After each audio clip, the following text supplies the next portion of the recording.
اعوذ باللہ من الشیطان الرجیم بسم اللہ الرحمن الرحیم۔ السلام علیکم ناظرین، آج کی ویڈیو میں ہم حضرت محمد مصطفیٰ صلی اللہ علیہ وسلم کی سیرت مبارکہ بیان کریں گے۔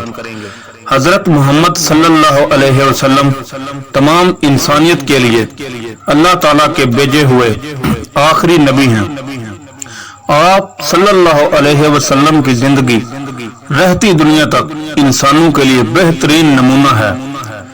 آپ صلی اللہ علیہ وسلم کی سیرت کا مطالعہ صرف ایک مذہبی فریضہ نہیں بلکہ انسانیت، اخلاق، قیادت اور عدل و انصاف کا جامع درس ہے۔ حضرت محمد مصطفیٰ صلی اللہ علیہ وسلم 571 عیسوی میں مکہ مکرمہ میں قریش کے معزز قبیلے بنو ہاشم میں پیدا ہوئے۔ آپ صلی اللہ علیہ وسلم کے والد عبداللہ آپ کی پیدائش سے قبل ہی فوت ہو چکے تھے، جبکہ آپ کی والدہ آمنہ بنت وہب نے بھی آپ صلی اللہ علیہ وسلم کی 6 سال کی عمر میں وفات پائی۔ پھر آپ صلی اللہ علیہ وسلم کی پرورش آپ کے دادا عبد المطلب نے کی اور ان کی وفات کے بعد آپ کے چچا ابو طالب نے آپ صلی اللہ علیہ وسلم کی سرپرستی کی۔ بچپن ہی سے آپ صلی اللہ علیہ وسلم سچائی، دیانتداری، نرم مزاجی اور بردباری میں ممتاز تھے۔ عرب کے لوگ آپ کو الصادق اور امین کے لقب سے پکارتے تھے۔ عرب کا رواج تھا کہ نومولود بچوں کو شہر سے باہر دیہاتی علاقوں میں صحت مند اور صاف ستھری فضا میں پرورش کے لیے بھیجا جاتا۔ آپ صلی اللہ علیہ وسلم کو بھی بچپن میں حلیمہ سعدیہ کے حوالے کیا گیا۔ ان کے گھر میں آپ صلی اللہ علیہ وسلم کی موجودگی سے بہت سی برکتیں نازل ہوئیں۔ ان کی بکریاں زیادہ دودھ دینے لگیں اور قحط میں بھی ان کا گھر خوشحال ہو گیا۔ حضرت محمد صلی اللہ علیہ وسلم نے اپنی جوانی میں تجارت کا پیشہ اختیار کیا۔ آپ صلی اللہ علیہ وسلم نے حضرت خدیجہ رضی اللہ تعالی عنہ کے تجارتی سامان کے ساتھ شام کا سفر کیا۔ آپ صلی اللہ علیہ وسلم کی دیانت، حکمت اور معاملہ فہمی سے حضرت خدیجہ رضی اللہ تعالی عنہ بہت متاثر ہوئی۔ انہوں نے آپ صلی اللہ علیہ وسلم کو نکاح کا پیغام بھیجا جو آپ صلی اللہ علیہ وسلم نے قبول کیا۔ نکاح کے وقت آپ صلی اللہ علیہ وسلم کی عمر مبارک 25 سال اور حضرت خدیجہ رضی اللہ تعالی عنہا کی عمر 46 سال تھی۔ آپ صلی اللہ علیہ وسلم نے ان کی زندگی میں کوئی دوسرا نکاح نہیں کیا۔ جب آپ صلی اللہ علیہ وسلم کی عمر مبارک 46 سال ہوئی تو آپ صلی اللہ علیہ وسلم کو غار حرا میں پہلی وحی نازل ہوئی۔ حضرت جبرائیل علیہ السلام اللہ کا پیغام لے کر آئے اور فرمایا، اقرأ باسم ربک الذی خلق، پڑھ اپنے رب کے نام سے جس نے پیدا کیا۔ یہیں سے آپ صلی اللہ علیہ وسلم کی نبوت کا آغاز ہوا۔ آپ صلی اللہ علیہ وسلم گھبرا کر گھر واپس آئے اور حضرت خدیجہ رضی اللہ تعالی عنہ نے آپ صلی اللہ علیہ وسلم کو تسلی دی اور ورقہ بن نوفل کے پاس لے گئیں، جنہوں نے اس وحی کو سابقہ انبیاء کی وحی جیسا قرار دیا۔ ابتدا میں آپ صلی اللہ علیہ وسلم نے خاموشی سے قریبی لوگوں کو اسلام کی دعوت دی۔ سب سے پہلے ایمان لانے والوں میں حضرت خدیجہ اور حضرت ابو بکر صدیق رضی اللہ تعالیٰ عنہ، حضرت علی رضی اللہ تعالیٰ عنہ اور حضرت زید بن حارثہ رضی اللہ تعالیٰ عنہ شامل تھے۔ جب آپ صلی اللہ علیہ وسلم نے کھلم کھلا اسلام کی دعوت دی تو مکہ کے کفار آپ کے دشمن بن گئے۔ قریش نے آپ صلی اللہ علیہ وسلم اور آپ کے ساتھیوں پر ظلم و ستم کے پہاڑ توڑ دیے۔ بعض صحابہ اکرام کو سخت سزائیں دی گئیں۔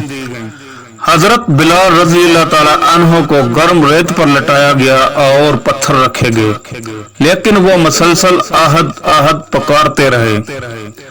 جب مکہ میں ظلم حد سے بڑھ گیا تو نبی کریم صلی اللہ علیہ وسلم اپنے چند صحابہ کو حبشہ ہجرت کی اجازت دی، جہاں عیسائی بادشاہ نجاشی نے انہیں پناہ دی اور انصاف فراہم کیا۔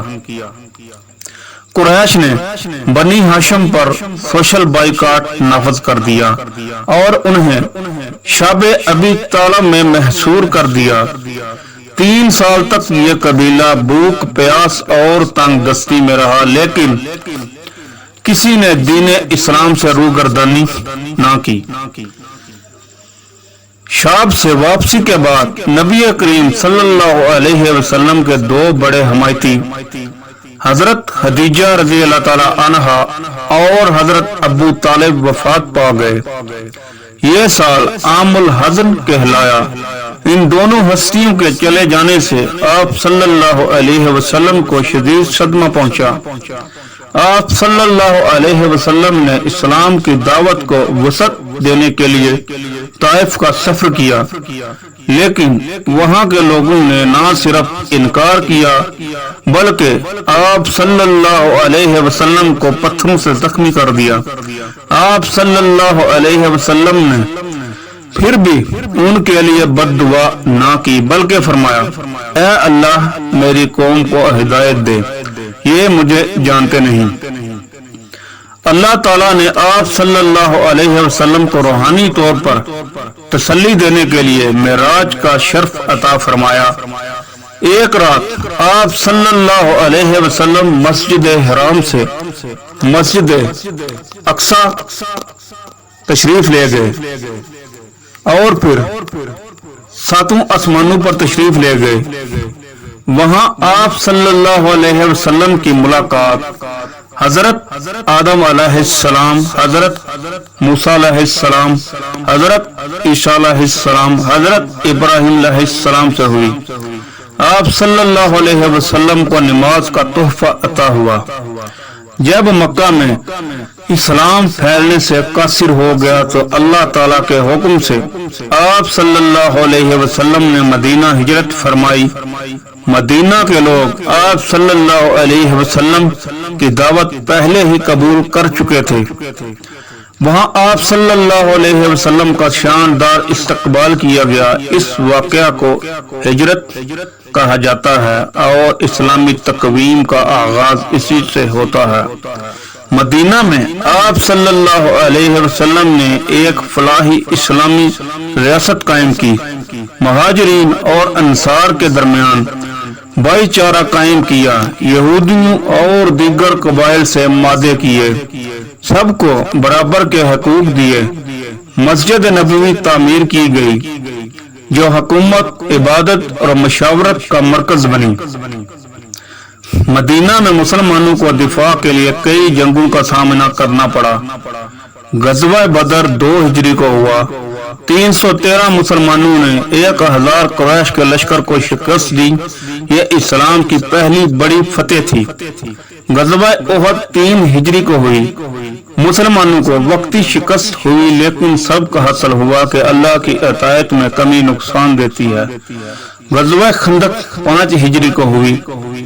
مدینہ کے گرد خندق کھودی گئی، اللہ کی مدد سے دشمن پسپا ہو گیا۔ صلح حدیبیہ 6 ہجری کو ہوئی۔ یہ ایک بظاہر نقصان دہ معاہدہ تھا، لیکن بعد میں بہت سے لوگ اسلام میں داخل ہوئے۔ فتح مکہ 8 ہجری کو ہوا۔ نبی کریم صلی اللہ علیہ وسلم نے 10,000 کے لشکر کے ساتھ مکہ فتح کیا، عام معافی کا اعلان کیا اور کہا، آج تم پر کوئی گرفت نہیں، جاؤ تم آزاد ہو۔ 10 ہجری میں آپ صلی اللہ علیہ وسلم نے اپنا پہلا اور آخری حج کیا، جسے حجۃ الوداع کہتے ہیں۔ اس موقع پر آپ صلی اللہ علیہ وسلم نے تاریخی خطبہ دیا جس میں انسانی مساوات، عورتوں کے حقوق، خون خرابہ ختم کرنے، سود سے بچنے اور قرآن و سنت کی پیروی کی تلقین کی۔ 11 ہجری ربیع الاول کی 12 تاریخ کو آپ صلی اللہ علیہ وسلم نے دنیا سے پردہ فرمایا۔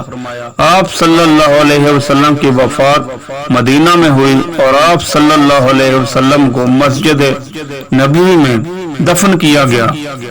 حضرت محمد مصطفیٰ صلی اللہ علیہ وسلم کی زندگی عدل، رحم، شفقت، عفو درگزر، اخلاص اور قربانی سے بھرپور ہے۔ آپ صلی اللہ علیہ وسلم نہ صرف ایک نبی تھے بلکہ ایک مثالی شوہر، بہترین حاکم، کامیاب تاجر اور عظیم معلم بھی تھے۔ آپ صلی اللہ علیہ وسلم کی سیرت ہر زمانے اور ہر قوم کے لیے ہدایت کا چراغ ہے۔ ناظرین، اگر آپ اس طرح کی اور ویڈیوز دیکھنا چاہتے ہیں تو کائنڈلی چینل کو سبسکرائب کریں اور بیل آئیکن کو پریس کریں تاکہ اس طرح کی آنے والی ہر نئی ویڈیو آپ تک پہنچ سکے۔ اللہ آپ کا حامی و ناصر ہو۔